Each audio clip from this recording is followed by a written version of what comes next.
Was, wenn diese Frau eine Bindung zu dem Baby aufbaut? Sie trägt unser Baby 9 Monate lang in ihrem Bauch. Sie hätte 9 Monate. Und wir ein ganzes Leben. Der Haken heißt Hagen. Ja, aber so schnell gibst du doch nicht auf, oder? Ich hatte Sex mit Rebecca. Es gibt keine Zukunft für uns.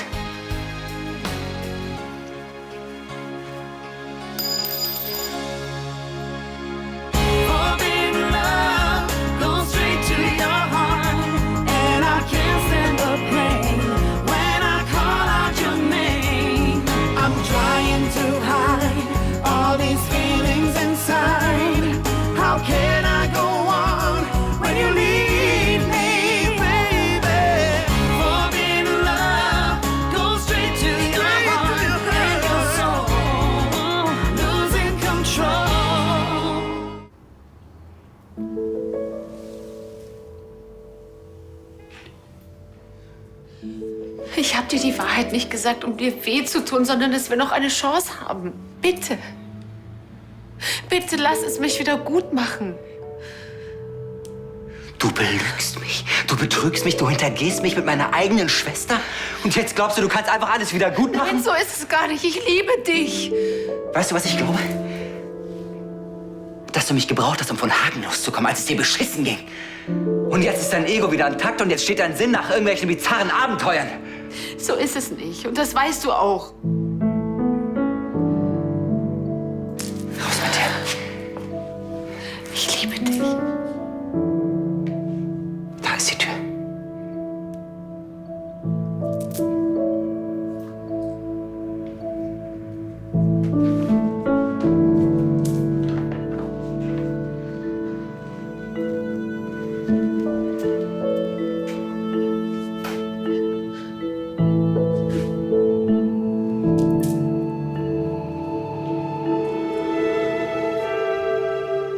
Du hattest vor, mir irgendwie zu drohen, also bitte tu dir keinen Zwang an. Ich dir drohen? Wie kommst du denn darauf? Ach, Clarissa, das ist so billig. Mach schon. Hol die Messer raus, den gefälschten Vertrag, den gefälschten DNA-Test, was auch immer du vorbereitet hast, um den Waffenstillstand zu beenden. Ach, ich vergesse immer wieder dieses lächerliche Rauchverbot. Niemand hat gesagt, dass ich den Waffenstillstand beenden will. Und wieso bestehst du dann darauf, eine Kampagne ins Rollen zu bringen, obwohl die Kollektion noch nicht steht? Ja, wir können doch improvisieren. Oh Gott, Clarissa! Hank Gray ist eine Ikone der Modefotografie. Er wird jeden Moment hier sein und Rebecca hat gerade mal 3 präsentable Modelle am Start. Ohne jeden USP, da ist keine Linie drin. Sie hat leider recht. Wir haben uns in der ganzen Branche lächerlich gemacht. Bravo. Moment. Wir sind der USP. Du und ich. Was? Wir beide halten unser Gesicht für die Kampagne hin. Wir sind die Firma. Meinst du das jetzt ernst? Wir haben noch kein präsentables Produkt, aber wir müssen etwas präsentieren. Also? Entschuldigung, klären Sie mich auf. Wen soll Hank Gray jetzt fotografieren, wenn er kommt? Uns. Look so good. He's so mine. So cute. He himself shy. He doesn't look me in the eye. Doesn't speak a word at all. No, no, no, no, no, fall in love. Let's fall in love.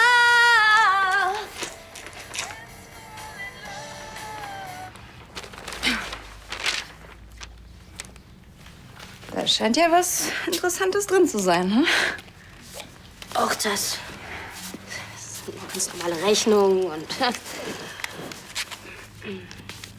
Meine Rechnungen sehen so nicht aus. Okay. Das hier sind alles Bewerbungen für potenzielle Leihmütter. Du hast Hagen rumgekriegt? Du willst es alleine durchziehen. Aber rein biologisch gesehen geht die Nummer doch gar nicht ohne Hagen. Willst du einen Samenraub machen? Nein, ich will mich nur mal informieren. Ich habe in einem Forum so einen Link gefunden. Es ist eine französische Adresse, aber für Deutsche. Naja, in Deutschland ist die Rechtslage ein bisschen kompliziert. Und deswegen hast du diese Frauen jetzt kontaktiert, oder? Naja, das läuft alles über Chiffre. Ja, ich dachte, wenn mal was in Gang kommen soll, muss man was wagen. Und dachte, ich setze Hagen vor vollendete Tatsachen. Also nur, dass ich das jetzt so rein technisch mal verstehe, ja? Ihr mischt eure beiden Gene und das Ganze wird dann der anderen Frau eingepflanzt. Ja, und das ist unser Baby. Hagens und meins. Und die andere Frau ist nur ein Einmachglas. Warum macht ihr das? Aus Menschlichkeit und Nächstenliebe? Ich denke wohl eher wegen dem Kleingeld. Aber dafür könnte man mir niemals so viel bieten, dass ich es machen würde. 17 Bewerbungen. Ist doch gar nicht so schlecht, oder? Für dich auf jeden Fall nicht. Wirst nicht fett, kriegst kein Wasser in die Beine und hältst am Ende deinen eigenen Schreihals in den Armen.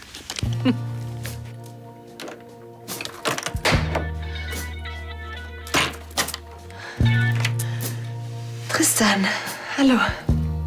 Ich wollte dich nur an unseren Termin nacherinnern. Deshalb rufst du an? Du bist nicht die zuverlässigste und ein Journalist wie David Jackson hat nicht den ganzen Tag Zeit. Okay. Ich werde da sein.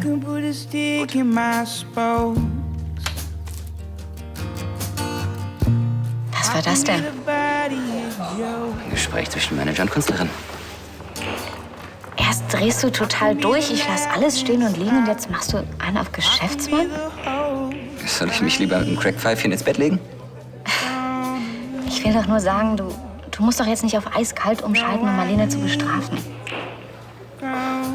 Sie hat mich nach Strich und Faden belogen. Bestrafen. Ich bin sicher, dass die sanften Arme unserer Schwester sie auffangen werden. They can run me out of town.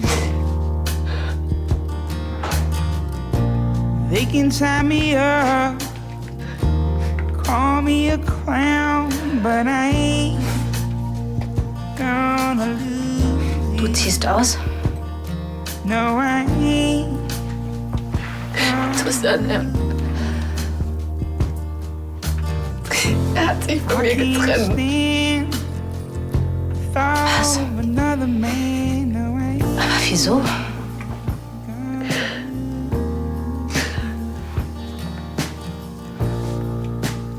Ich habe ihm alles erzählt. Über uns. Make me turn my back on my friends and send me away to San Quentin. Sie hat es dir gestanden und das ohne ersichtlichen Grund, weil sie ehrlich sein wollte. Und das tut man nur, wenn einem noch was an der Beziehung liegt. Oder wenn man heimlich hofft, dass der andere Schluss macht, damit man es selbst nicht tun muss. Das glaubst du jetzt nicht wirklich.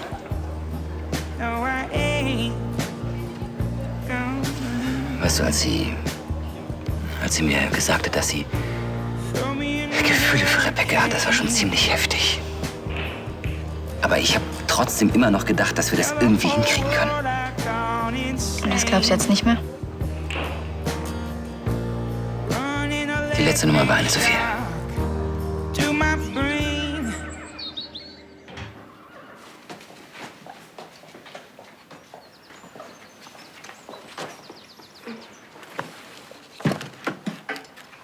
Habe ich irgendwas verpasst? Ein Jahrestag oder so? Darf ich meinen Mann nicht mal einfach so überraschen? Doch. Schon, aber ich hatte nur auf subtile Weise das Gefühl, du wärst sauer auf mich, weil ich die Geschichte mit der Leihmutter nicht so toll finde. Nicht sauer. Ich kann alle deine Bedenken verstehen. Ich hatte nur gehofft, dass du der ganzen Sache eine Chance gibst und wenigstens noch mal drüber nachdenkst. Dana, die Vorstellung, dass wir uns einen fremden Körper ausleihen, um unser Kind darin heranwachsen zu lassen, kommt mir so unnatürlich vor. Das verstehe ich auch. Aber es wäre unser leibliches Kind. Es wäre unser Baby. Vielleicht wäre es biologisch gesehen unser Kind, aber rechtlich gesehen? Die Leihmutter würde das Kind austragen, sie würde es zur Welt bringen. Und es kann durchaus sein, dass sie es nicht wieder hergeben möchte. Ja, aber es wäre für mich die einzige Möglichkeit, Mutter zu werden. Ich verstehe dich doch. Weißt du, ich will einfach, dass du mal drüber nachdenkst.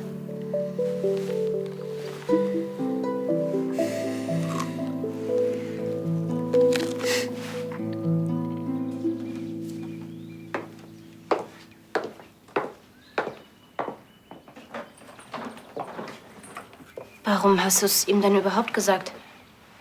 Ich meine, zwischen uns ist doch alles geklärt. Ist es auch, okay? Ich konnte ihm einfach nicht mehr in die Augen sehen. Immer diese Lügen und diese Halbwahrheiten.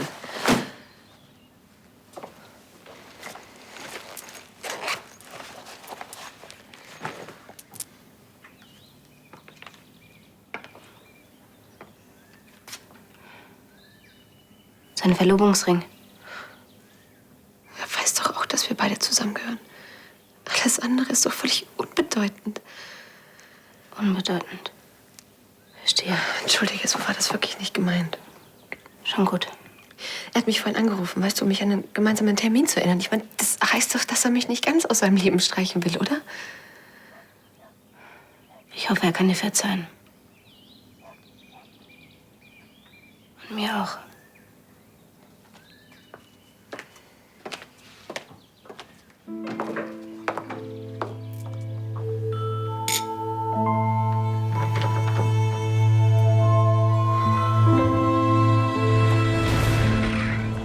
Wie läuft's denn mit dir und Clarissa? Habt ihr euch immer noch lieb?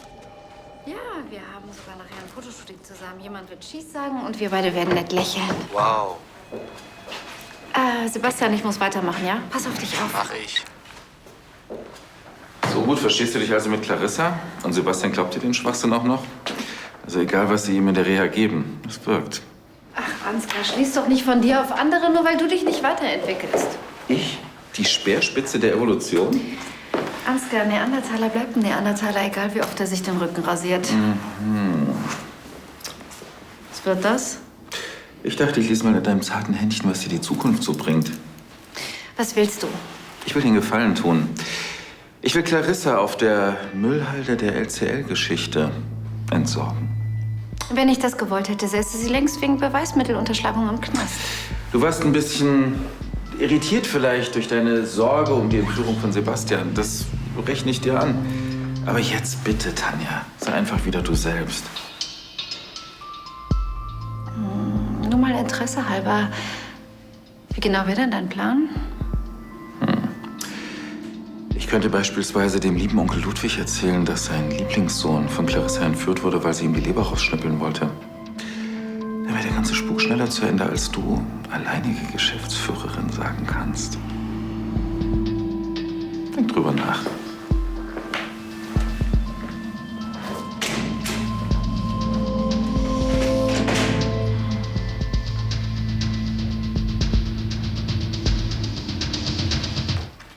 Hier hat eine Familie einer Frau 20.000 € gegeben, damit sie deren Kind austrägt. Und als es soweit war, hat die Frau einfach nochmal das Doppelte verlangt. In dem Wissen, dass das Kind rechtlich gesehen ihres ist. Wir könnten ins Ausland gehen. Da gibt's noch ganz andere Probleme. Zum Beispiel der Fall in Indien, wo das deutsche Ehepaar mit den Kindern nicht mal ausreisen durfte. Ja. Was ist mit den Tausenden von Fällen, wo es gut gegangen ist? Davon steht hier nichts. Ja. Weil Katastrophen mehr Klicks kriegen.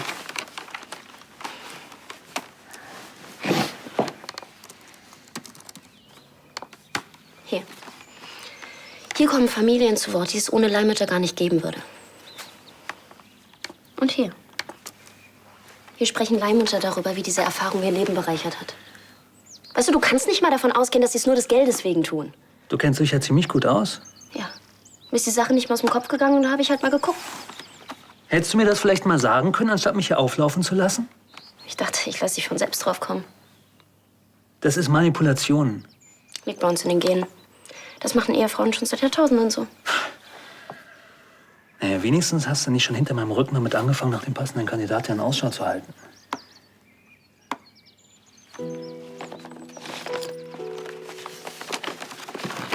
Das ist jetzt nicht dein Ernst.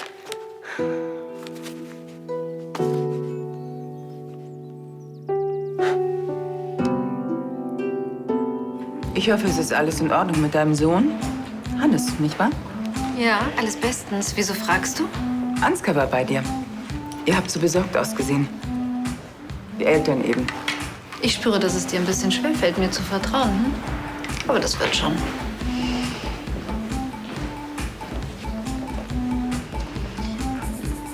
Rot? Nein, ist nicht so meine Farbe. Die kann ich in 20 oder 30 Jahren vielleicht tragen. Make-up kann ja einiges, aber kann es auch zaubern? Ansgar, pass auf, hier liegen spitze Gegenstände in der Gegend rum. Diese Imagebroschüre wird das Aushängeschild des Unternehmens. Also müssen die Fotos erstklassig sein. Und immer schön dran denken, ich bin die Bank. Eure Nabelschnur. Also, meine Damen, immer schön lächeln. Möge die Bessere gewinnen. Ich wusste gar nicht, dass das hier ein Wettbewerb ist. Und Sie haben selbstverständlich recht. Das ist natürlich Blödsinn.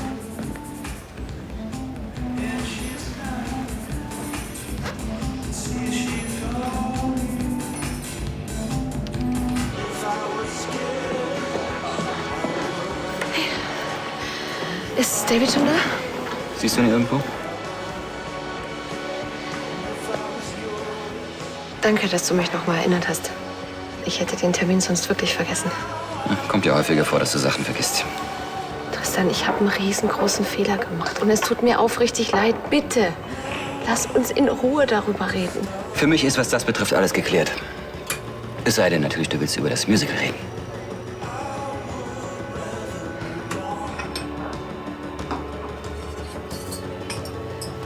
Ich kann nicht einfach einen Schalter umlegen. Und du auch nicht. Ich kenne dich doch. Und trotzdem hast du es so weit kommen lassen. Ich wollte dich nie verletzen. Jetzt reiß dich mal zusammen, es geht um deine Karriere. Die war dir doch immer am wichtigsten. Wahrscheinlich hast du mir auch deshalb verschwiegen, dass du mit meiner kleinen Schwester rumvögelst oder wie auch immer man das nennen will. Pass auf dein Make-up auf, sonst musst du vor dem Termin noch mal in die Maske und ich habe nicht ewig Zeit. Nicht weglaufen. Oder willst du dir auch einen neuen Manager suchen? Da ist er schon. Na, dann zeig mal dein schauspielerisches Talent.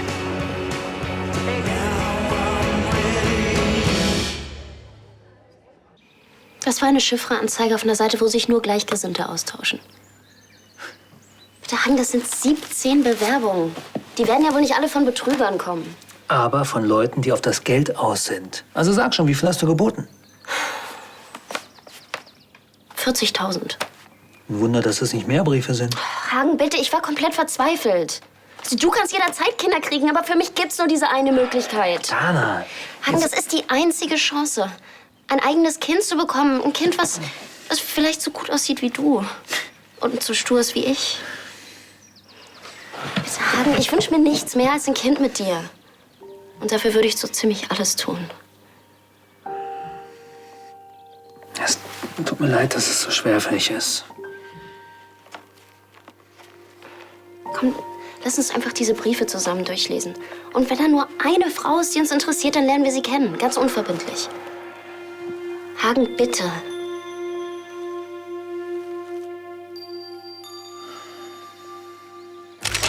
Mistding. Das ist jetzt nicht Ihr Ernst, ne? Sagen Sie mir, dass Sie da nicht gerade an der Kamera von Hank Gray rumfummeln. Was soll ich denn machen? Sein Assistent ist krank. Jetzt übernehmen Sie den Job, oder was? Leider. Der hat nämlich verdammt schlechte Laune. Na gut, dann passen Sie jetzt mal auf, da können Sie noch was lernen, ne? Hello, Mr. Ray. Ja, dann wollen wir mal. Wo ist der Assistent von Hank Gray? Er hat keinen. Na, das ist ja toll. Wenn wir uns über den Termin einig gewesen wären, hätte er auch vernünftig planen können. Also, ich war mir einig. Du warst es nicht. Na schön, jetzt sind wir uns ja einig. Ja, jetzt sind wir's. Mr. Ray hat mich gebeten, Ihnen auszurichten, dass er noch einen Moment braucht. Also, ich finde, wir sollten auf den Fotos elegant und souverän rüberkommen. Der Tradition verbunden und der Zukunft zugewandt. Ja, aber Eleganz und Provokation in Balance. Hm? Balance. Gut. Dass hier eins klar ist, hier geht es um die Firma. Das müssen Fotos werden, wo man auf den ersten Blick unser Image vermittelt bekommt. Ja. Jessica, könnte es sein, dass Sie gerade die Assistenz von Hank Gray übernommen haben? Dann mal Showtime, würde ich sagen. Ja, und um auf deine Frage von vorhin zu antworten. Und warum bist du als ihr Manager bei diesem Gespräch nicht dabei? Die Fakten sind geklärt. Und das künstlerische Fachgesimpel muss ich mir nicht aus nächster Nähe geben. Du gehst Marlene aus dem Weg. Lily Rose ist wirklich ein großartiges Musical. Wir haben im Intro noch ein paar Bridges verändert, sodass wir den Zuschauer jetzt schon von Beginn an mehr ins Stück mit reinziehen. Okay. Kann überhaupt nicht anders als Fleur. Das ist überhaupt kein Wunder, dass Rebecca sich an sie rangeschmissen hat. Pass auf jetzt. Erst Augenaufschlag, dann beim Lachen den Kopf in den Nacken und dann der Griff ins Haar. 1000-mal geprobt, das sitzt perfekt. Vielleicht ist es besser, wenn ihr euch wirklich eine Weile nicht seht. Das kann doch so nicht gut gehen. Wir sehen uns bei den Proben. Tschüss. Weißt du, ich habe wirklich mal geglaubt, dass sie die Frau fürs Leben ist, daran, dass wir zusammen durchgemacht haben. Und jetzt sehe ich einfach nur noch eine egoistische Diva. Du weißt, dass sie das nicht ist. Helena, hallo. Hey, Marlene. Danke. Ja, es ist spät und ich muss noch arbeiten. Tschüss. Tristan, können wir reden?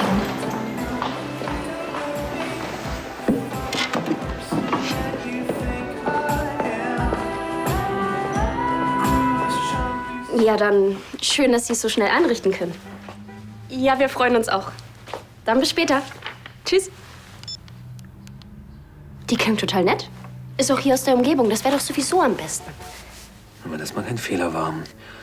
Wenn die Presse davon Wind bekommt, ich möchte meinen Namen da gerne raushalten, ja? Kannst du dir das vorstellen? Eine von denen könnte es werden. Die wissen alle gar nicht, was für ein Glück sie haben, dass sie einfach so Kinder kriegen können, wann sie es wollen. Ja, dann lass uns mal einen Fragenkatalog erstellen. Ach, Schwachsinn, sowas ergibt sich doch im Gespräch.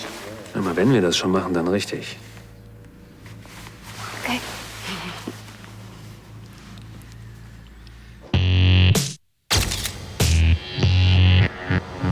Here we come, driving down deep wide, sunrise on the breeze. Get a sound coming down. Sie machen das großartig. Wirklich. Aber wie wär's vielleicht mit einem kleinen Lächeln? Passen Sie auf, was Sie sagen. Das hat Mr. Ray gesagt. Ich bin nur das Medium. Also Jessica, wenn er uns was zu sagen hat, soll er herkommen. Wir sind doch nicht auf einer Esoterikmesse. Wofür bezahlen wir ihn eigentlich? Frau von Anstetten, Sie zum Beispiel, Sie stehen 2 Meter von Tanja entfernt. Ich stehe nicht 2 Meter von ihr entfernt. Sie steht 2 Meter von mir entfernt. Also ich finde, das ist eine Frage des Standpunkts. Eben. Wie oft muss ich mir von Ihnen beiden anhören, dass ich unprofessionell bin? Aber das hier, das ist unprofessionell. Na, sie ist unprofessionell. Diese Bemerkung ist unprofessionell. Das ist ein Kindergarten. Was ist denn hier los? Hank, ich shootet die Geschäftsführung. Hat irgendwas gefaselt von einer Buffer-Zone, die man braucht, wenn man die beiden auf ein Bild kriegen will. Bufferzone, das heißt Pufferzone. Ja, man muss irgendwas oder irgendwen zwischen die beiden setzen, damit die Spannung da vorne nicht so augenfällig ist. Genau. Und wer oder was ist dieser Puffer? Ich. Ja, dann. Danke, dass Sie gekommen sind. Sie melden sich dann bei mir, ja? Ich glaube nicht, dass wir zusammenkommen werden. Tut uns leid. Ja, Auf Wiedersehen. alles Gute. Auf Wiedersehen. Dankeschön. Das war's dann wohl. Und eine Bewerberin ist nicht mal aufgetaucht. Könntest du bitte versuchen, nicht ganz so erleichtert zu klingen? Komm, du musst zugeben, dass keine der 3 Bewerberinnen in Frage kommen. Die eine, die brauchte nur Geld, um ihre Gaststätte zu retten. Und die eben, die war Single mit Torschlusspanik. Die wollte noch mal das Wunder der Geburt erleben. Und die mittlere? Hast du das gerochen? Tequila und Eierlikör. In Ihren Briefen haben Sie alle so seriös geklungen. Ich weiß, du bist enttäuscht. Aber hey, wir haben es versucht.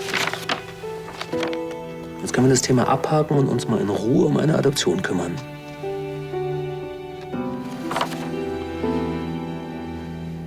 I see you coming and I don't wanna know your name. You, me, Madonna. I see you coming and you're gonna have to change the game. Oh, you wanna? Would you like to try? Give me a reason why. Give me all that you got.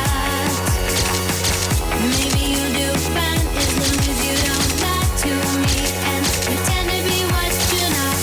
Don't play the stupid game 'cause I'm a different kind of girl. Every record sounds the same. You gotta step into my world. Give me all your love and give me your love. Give me all your love today. Give me all your love and give me your love. Kann ich dir noch was bringen? Nee, danke. Oder doch, nochmal das Gleiche bitte, okay?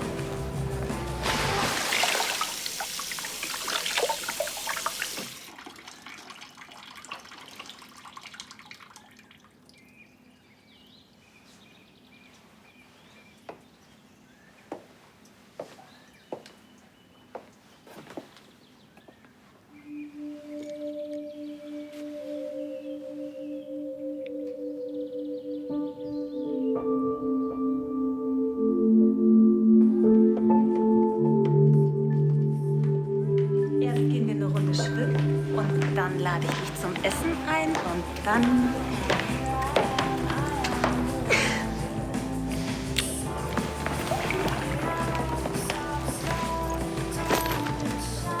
Hey, da ist Marlene. Lass mal rübergehen.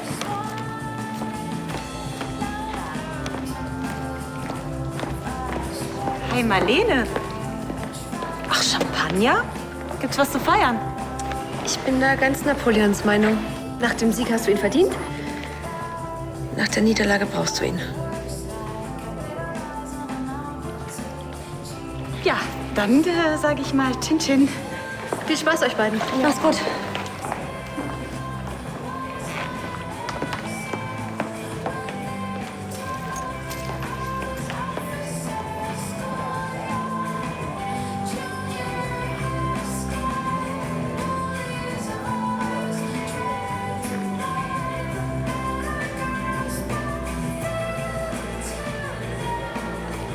Ist alles okay? Um ehrlich zu sein, nein. Aber ich werde alles dafür tun, dass es das wieder wird. Wir bekommen ein Kind. Vielleicht nicht unser biologisches, aber ein Kind, dem wir ein Zuhause geben können, das uns braucht, das wir lieben. Erwartest du jemanden? Ist wahrscheinlich Jessica, die schon wieder ihren Schlüssel vergessen hat. Ich bin Katharina, wir hatten telefoniert. Hi.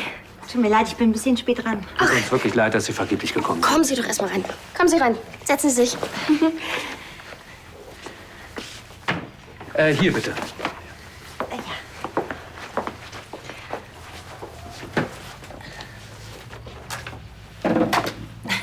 Ich hatte mir eine kleine Vorstellung überlegt, aber wie ich sehe, haben Sie da ja schon mal was vorbereitet. Ach ja, das sind nur ein paar Fragen, die das Kennenlernen erleichtern. Allgemeine Dinge. Ja, vor allem persönliche. Wir wollen schließlich wissen, mit wem wir es zu tun haben. Ja, dann legen Sie mal los. Ja. Haben Sie Kinder? Sind Sie verheiratet? Paul ist 10 und Lena ist 8. Und ich bin zweimal geschieden. Oh, Entschuldigung. So wie es jetzt ist, sind wir alle glücklicher. Wie bestreiten Sie zurzeit Ihren Lebensunterhalt? Oder ist das nicht Ihre erste Leihmutterschaft? Hagen. Was dann? Wir wollten alles wissen. Wenigstens darin waren wir uns einig. Entschuldigen Sie meine Offenheit, aber ich habe das Gefühl, Sie beide sind sich nicht einig über das, was Sie da vorhaben. Und Ihre Zweifel sind auch verständlich. In gewisser Weise sind sie sogar Pflicht, finde ich. Ah ja? Wie meinen Sie das? Naja, also, Sie überlegen, einer wildfremden Frau ihr Baby anzuvertrauen. Ein Wesen, das vollkommen schutzbedürftig ist, sich nicht äußern kann, wenn etwas schief läuft. Und ich kann Ihnen beiden nur eines ans Herz legen. Sie müssen sich absolut sicher sein, wenn Sie diesen Weg gehen wollen. Ja, und ich natürlich auch. Sonst würde ich es nicht tun. Das klingt sehr vernünftig. Oder, Schatz?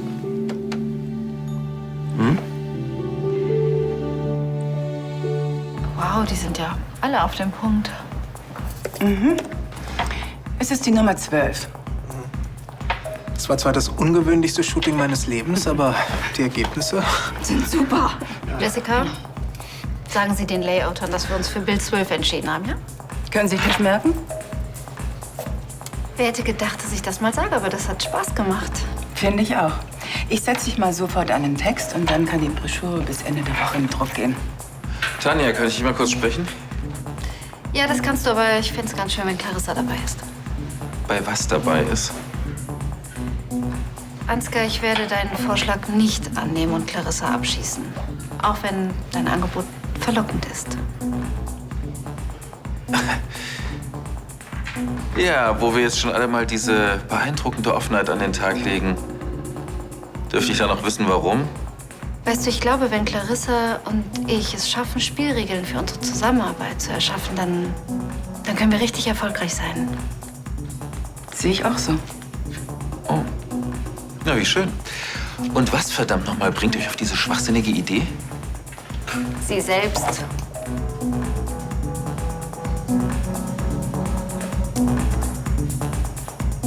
Sie scheinen sich ja sehr intensiv mit dem Thema beschäftigt zu haben.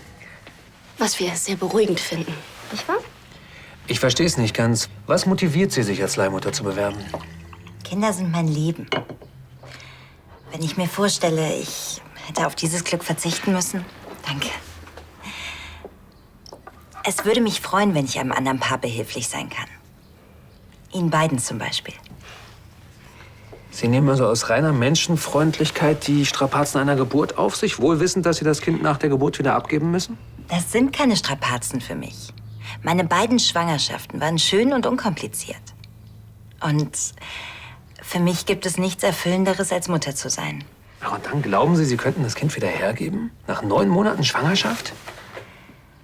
Ich weiß sicher, dass ich keine Kinder mehr will. Unser Leben zu dritt ist perfekt, wie es ist.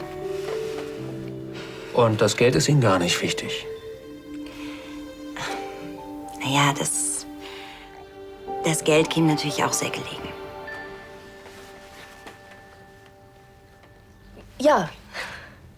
Wollen Sie nicht zur Abwechslung uns mal ein paar Fragen stellen?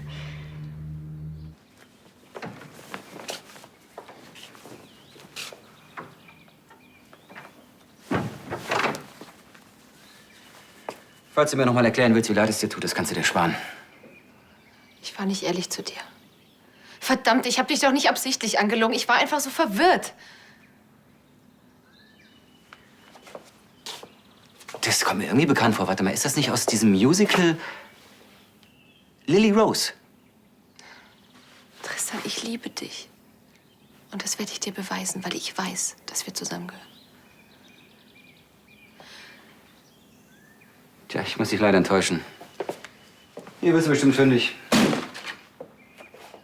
Ganz egal, was du jetzt sagst oder tust. So schnell wirst du mich nicht los. Ich werde um uns kämpfen.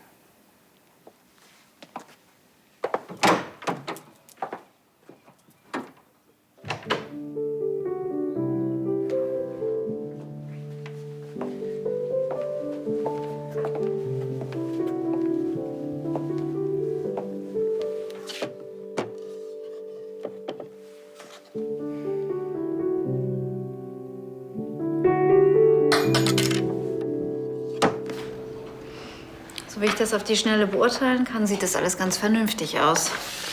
Das denke ich auch. Ich möchte nur noch mal alles in Ruhe durcharbeiten. Ja, das werde ich natürlich auch. Über eine Sache würde ich ganz gern mit dir reden. Die Auswahl der Models für die Shows, die möchte ich nicht komplett aus der Hand geben. Ich denke, das kriegen wir hin. Nur noch eine Kleinigkeit. Dein Passus über die Finanzentscheidung finde ich diskussionswürdig. Gegen eine Diskussion habe ich nichts einzuwenden. Miteinander reden soll ja mitunter ganz produktiv sein. Hast du das vorhin ernst gemeint? Was genau? Dass wir zusammen sehr erfolgreich sein könnten? Ja. Oliver Sabel hat recht, wir sind ein bisschen wie Yin und Yang. Und wenn wir unsere Energien in die Arbeit und nicht in die Konflikte fließen lassen, können wir eigentlich alles erreichen. Wir können Geschichte schreiben. Dann lass uns Geschichte schreiben. Ich habe mich sehr gefreut, Sie kennenzulernen. Ich rufe Sie morgen an. Meine Frau und ich, wir müssen das noch mal in Ruhe besprechen. Ich werde mir das auch noch mal durch den Kopf gehen lassen. Auf Wiedersehen. Wiedersehen. Bis bald.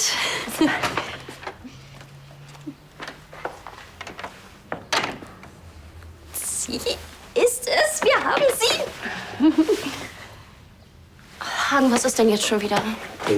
Achso. Diese Frau ist einfach perfekt. Sie hat schon Kinder, sie weiß genau, was sie will. Sie kann sogar unsere Sorgen nachvollziehen. Bestimmt macht ihr so ein Geschäft nicht zum ersten Mal. Die spaziert hier herein, versteht alles, findet genau die richtigen Worte. Und das in unserer Situation. Findest du nicht auch, das geht alles ein bisschen zu glatt? Zu glatt. Ich kann keine Kinder bekommen. Was ist daran glatt? Diese Frau hat genau gewusst, wie ich mich fühle, im Gegensatz zu dir. Anna, wir kennen die doch gar nicht. Du weigerst dich doch auch, sie kennenzulernen. Nein, ich will nur vorsichtig sein. Das will ich auch. Aber sie ist nun mal meine einzige Chance. Warum willst du mir das kaputt machen? Ich will dir nichts kaputt machen. Ich habe Angst um dich, dass du dich verrennst, dass du dich an eine Lösung klammerst, die dich vielleicht nur unglücklich macht. Danke. Aber ich weiß genau, was ich will. Ich will ein Baby mit dir und ich will, dass diese Frau es für uns austrägt. Und wenn du mich wirklich liebst, dann wirst du mich jetzt nicht im Stich lassen. Willst du mir sagen, du glaubst, ich liebe dich nicht genug, wenn ich die Leihmutterschaft ablehne? Wenn du mich so fragst, ja.